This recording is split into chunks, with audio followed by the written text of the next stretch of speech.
এই চেনেলৰ অন্য এটা ভিডিঅ'লৈ তোমালোক সকলোকে স্বাগতম জনাইছো আৰু আজি এই ভিডিঅ'টোত আলোচনা কৰিম এইচএছ স্কুটি ডিস্ট্ৰিবিউচনৰ বিষয়ে। তোমালোকে কি প্ৰসেছত এইচএছ স্কুটিসমূহ লাভ কৰিবা আৰু তোমালোকে এতিয়া বহুতে ভাবি আছা যে আমি পাৰ্চেন্টেজটো হৈ আছে স্কুটিৰ কাৰণে, এতিয়া কি স্কুটিৰ কাৰণে কেতিয়া আবেদন কৰিব লাগিব, কি কৰিব লাগিব, ডকুমেণ্ট ভেৰিফিকেশ্যন কেতিয়া হ'ব আৰু doctor Banikanta Kakati merit award, এই মেৰিট এৱাৰ্ডটো যোনখন সাৰ্টিফিকেট এখন দিয়া হয় সেই সাৰ্টিফিকেটখন পালেহে তোমালোকে স্কুটিসমূহ লাভ কৰিবা। সেই সাৰ্টিফিকেটখন কেতিয়া লাভ কৰিম এইখিনি কথা তোমালোকে সকলোৱে ভাবি আছা আৰু অনলাইন এপ্লাই কেতিয়া কৰিব লাগিব এই সকলোখিনি কথা ভাবি আছা। এতিয়া সেইসকলৰ কাৰণে এই তোমালোকে ভিডিঅ'টো স্কিপ নকৰিবা আৰু তোমালোকৰ যদি এই ভিডিঅ'টোৰ পৰা কিবা হেল্প হয় তেন্তে সকলোৱে ভিডিঅ'টোত লাইক এটা কৰি দিবা।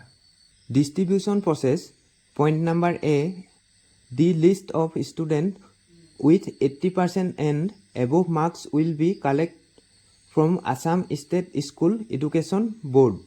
এতিয়া পইণ্ট নাম্বাৰ এত কোৱা হৈছে যে 80% নাইবা 80%তকৈ অধিক পোৱা ছাত্ৰ ছাত্ৰীৰ তালিকা অসম ৰাজ্যিক বিদ্যালয় শিক্ষা বোৰ্ডৰ পৰা সংগ্ৰহ কৰা হ'ব। Point number B, the list of beneficiary will be upload, ইয়াত ৱেবছাইট এটা দিছে director-of-higher-education.assam.gov.in। এতিয়া ইয়াত 2 নম্বৰ পইণ্টত কোৱা হৈছে যে যিসকলে স্কুটি লাভ কৰিবা তেওঁলোকৰ তালিকাখন ডাইৰেক্টৰ অফ হায়াৰ এডুকেশ্যন মানে এই ৱেবছাইটটোত আপলোড কৰিব। মানে এইদৰে তোমালোকে ইয়াত দেখিবলৈ পাইছা, মই ছাইডত লগাই দিছোঁ, এইদৰে এখন মেৰিট লিষ্ট প্ৰকাশ পাব। তাত তোমালোকৰ district code, district name, college name, student name, father name, roll number এই সকলোখিনি দিয়া থাকিব। এইখন মেৰিট লিষ্ট হয়। তোমালোকৰ এইদৰে এখন মেৰিট লিষ্ট প্ৰকাশ পাব। মেৰিট লিষ্টখনতে তোমালোকৰ সকলোখিনি ডিটেইলছ দিয়া থাকিব। মেৰিট লিষ্টখন প্ৰকাশ পোৱাৰ পাছতহে তোমালোকৰ বাকীখিনি প্ৰচেছ আৰম্ভ হ'ব। এতিয়া প্ৰথম তোমালোকৰ মেৰিট লিষ্ট, এইদৰে এখন মেৰিট লিষ্ট প্ৰকাশ পাব। Point number 3, the eligible student will fill up N online application form. The link to the online application form will be published by Director of Higher Education in the official website। মানে 3 number পইণ্টত কোৱা হৈছে যে scooty পোৱা ছাত্ৰ ছাত্ৰীসকলে online আবেদন পত্ৰ পূৰণ কৰিব লাগিব। অনলাইন আবেদন পত্ৰৰ লিংকটো দি দিব, তেওঁলোকে এতিয়ালৈকে দিয়া নাই। মানে 2 নম্বৰত যি ধৰণে দিছে ৱেবছাইট এটা লিংক এটা যি ধৰণে দিছে, Assam director of higher education এইদৰে এটা লিংক দিছিলে, সেই লিংকটোৰ দৰে তেওঁলোকে অনলাইন আবেদনৰ কাৰণেও এটা অফিচিয়েল ৱেবছাইট মুকলি কৰি দিব। প্ৰথম মেৰিট লিষ্টখন তোমালোকে পাবা, তাৰ পাছতহে এই অনলাইন আবেদনৰ কাৰণে ৱেবছাইটটো মুকলি কৰি দিব। এতিয়ালৈকে সেই ৱেবছাইটটো মুকলি কৰি দিয়া নাই। তোমালোকে এই চেনেলটো ছাবস্ক্ৰাইব কৰি ৰাখিবা, তেতিয়া মই সকলোখিনি আপডেট দি থাকিম। এতিয়া তোমালোকে প্ৰথম মেৰিট লিষ্টখন আহিব, মেৰিট লিষ্টখন অহাৰ পাছতহে তোমালোকে অনলাইন আবেদন কৰিবৰ কাৰণে অফিচিয়েল ৱেবছাইটটো পাবা। পইণ্ট নাম্বাৰ 4 মানে D number point, the Director of Higher Education will notify a list of nodal principal for smooth distribution of scooter to eligible beneficiary।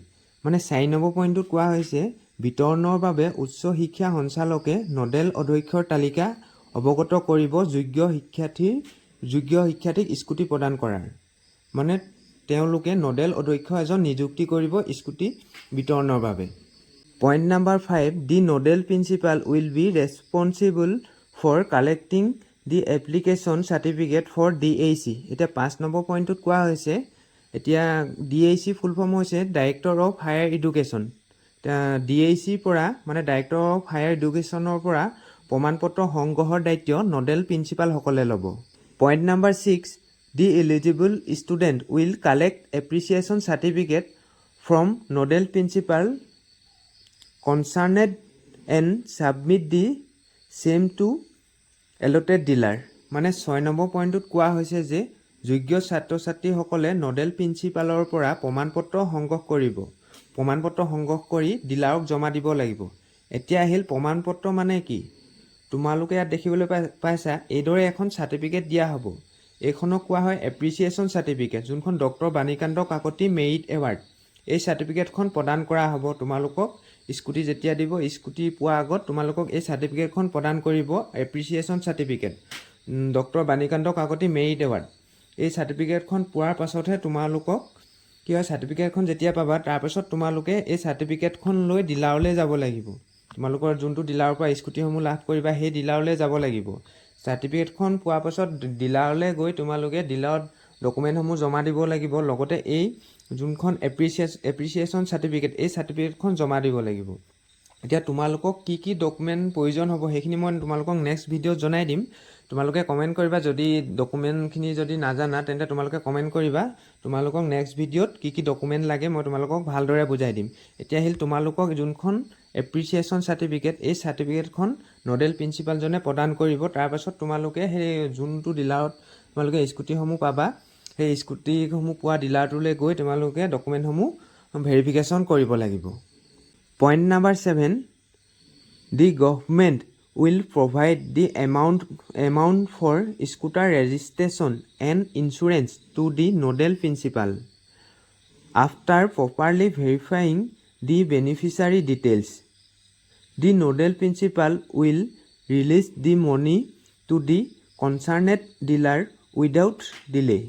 মানে 7 নম্বৰ পইণ্টত কোৱা হৈছে যে স্কুটিৰ ৰেজিষ্ট্ৰেশ্যন আৰু ইঞ্চুৰেঞ্চৰ কাৰণে চৰকাৰে নডেল প্ৰিন্সিপালজনক ধন প্ৰদান কৰিব আৰু ছাত্ৰ ছাত্ৰীৰ ডকুমেণ্টসমূহ ভালদৰে পৰীক্ষা কৰাৰ পাছত নডেল প্ৰিন্সিপালজনে ডিলাৰত ধন মুকলি কৰি দিব।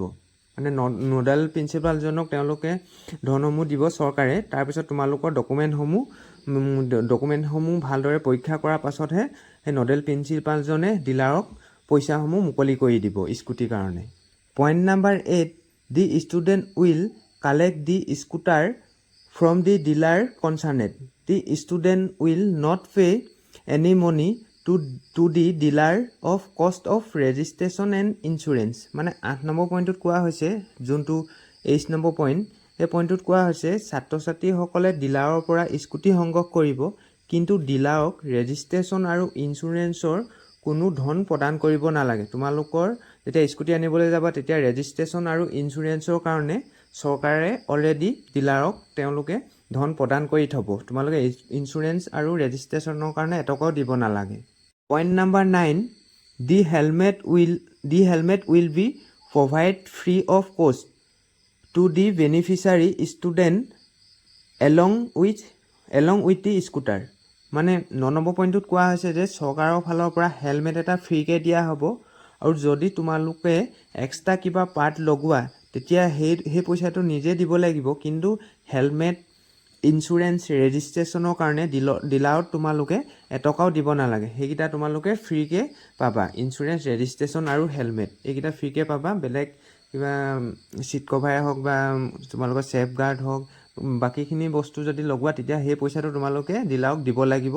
তোমালোকৰ কথা, সেইটো তোমালোকে নলগাবও পাৰা, কিন্তু বাকীখিনিৰ কাৰণে তোমালোকে এটকাও দিব নালাগে। Point number 10, in case of a student ultimately damage the legal guardian may not choose to collect the scooter. মানে 10 নম্বৰ পইণ্টত কোৱা হৈছে যে ছাত্ৰ বা ছাত্ৰীগৰাকী যদি অকাল মৃত্যু হয় তেনে ক্ষেত্ৰত অভিভাৱকে স্কুটিখন সংগ্ৰহ কৰিব পাৰিব। যদি প্ৰয়োজন নহয় তেন্তে নিবিচাৰিবও পাৰে। পইণ্ট নাম্বাৰ 11, যোনটো লাষ্টৰ point, the beneficiary of the Dr. Banikanta Kakoti Merit Award under Pragyan Bharati Scooty Scheme shall not be eligible for the Nijut Moina scheme. However, if any girl beneficiary out of the Banikanta Kakoti Award, she can apply for the Nijut Moina scheme. এতিয়া লাষ্টৰ পইণ্টটোত কোৱা হৈছে যে যদি প্ৰজ্ঞান ভাৰতী আঁচনি পায় তেন্তে নিযুত মইনা আঁচনি লাভ নকৰিব। মানে যদি তোমালোকে স্কুটি পোৱা তেন্তে নিযুত মইনা আঁচনি লাভ নকৰিবা।